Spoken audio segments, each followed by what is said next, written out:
कहानी सुनो में मैं विराट गुप्ता एक बार फिर आपका स्वागत करता हूं। आज मैं कोई कहानी नहीं सुनाने जा रहा, पर 1956 का एक किस्सा सुनाने जा रहा हूं जो मुझे क्वेरा पे पढ़ते हुए संजय चौहान जी के वॉल से मिली थी और मुझे बड़ी इंटरेस्टिंग लगी। दोस्तों, इस कहानी से कुछ समझ आएगा, आपको कुछ सीखने को मिलेगा, पर उससे भी ज्यादा जरूरी ये है कि आप इसे पूरा सुने, क्योंकि इस बार और इस किस्से में आधा सुन करके आप इसे आधा ही समझ पाएंगे। तो बात 1956 की है। 1956 में अमेरिका में एक जहाज तेल लेकर जा रहा था। यह जहाज अचानक मार्ग से भटक गया और समुद्र में एक चट्टान से जा टकराया और टूट गया। दुर्घटना के बाद जहाज के कप्तान को गिरफ्तार कर लिया गया और दुर्घटना का कारण पूछा गया।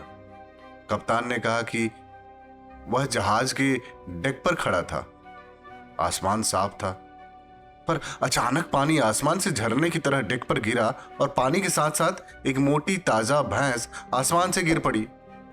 भैंस के गिरने से जहाज का संतुलन बिगड़ गया और यह चट्टान से टकरा गया। यह एक अजीबोगरीब तरह की कहानी या औचित्य था और कोई भी सामान्य व्यक्ति कहानी पर विश्वास करने के लिए तैयार नहीं था। आप भी इस पर विश्वास नहीं करेंगे, क्योंकि अगर आसमान पूरी तरह से साफ होता है और अचानक आसमान से पानी झरने की तरह गिरता है और थोड़ी ही देर बाद भैंस धमाके के साथ आसमान से गिरती है, इस बात पर कौन विश्वास करेगा? कप्तान की भी बातों पर किसी ने विश्वास नहीं किया। तेल कंपनी ने उसे झूठा बताकर पद से खारिज कर दिया। पुलिस ने उसे दोषी घोषित कर दिया और अंत में मनोवैज्ञानिकों ने उसे पागल और झूठा घोषित कर एक पागल खाने में डाल दिया।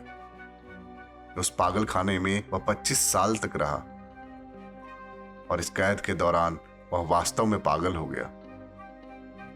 अब दोस्तों, ये कहानी का एक पक्ष था और जो लोग इस पक्ष को देखेंगे, सुनेंगे और जानेंगे, वो कप्तान को झूठा या पागल कहेंगे। अब आपको मैं इस कहानी का दूसरा एंगल बताता हूं और इस एंगल के अंत में आप इस कप्तान को दुनिया के सबसे उत्पीड़ित व्यक्ति के रूप में देखेंगे। तो दोस्तों, इस घटना के 25 साल बाद वायुसेना के एक सेवानिवृत्त अधिकारी ने अपने संस्मरणों के आधार पर पुस्तक लिखी। उसमें उन्होंने खुलासा किया कि 1956 में एक पहाड़ी जंगल में आग लगी थी और उन्हें आग बुझाने का काम दिया गया था।